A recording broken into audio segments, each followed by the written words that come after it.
varieties of religious experience. Very interested in what he's got to say about the author.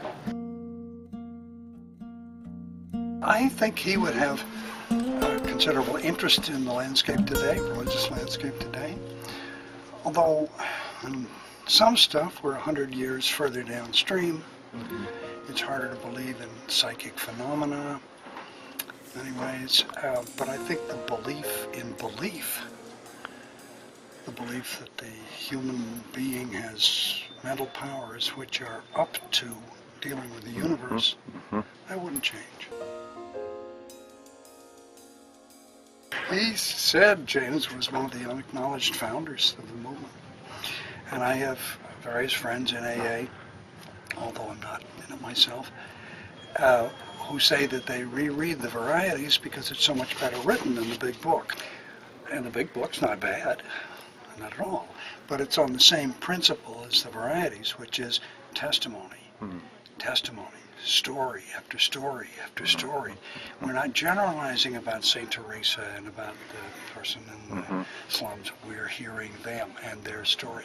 You can't turn that down. Yeah, yeah.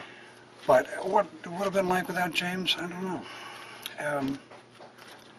He was instrumental in getting it going, as was the work of Carl Jung. Yeah, I'm not otherwise much of an expert on Wilson, though I've read around some in it, but it seems to me, and I could be wrong, that James's take on conversion, which is that you can be converted to miserliness, you can be converted to irreligion, you can be converted.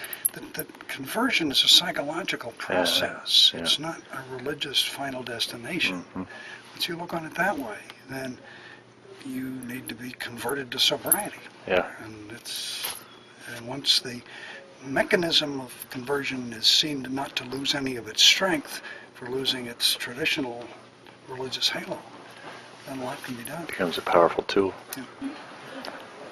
One of the books William James wrote was called The Varieties of Religious Experience. And if I may briefly confess my own variety, this, Cambridge, Harvard, is as close as I get to sacred ground.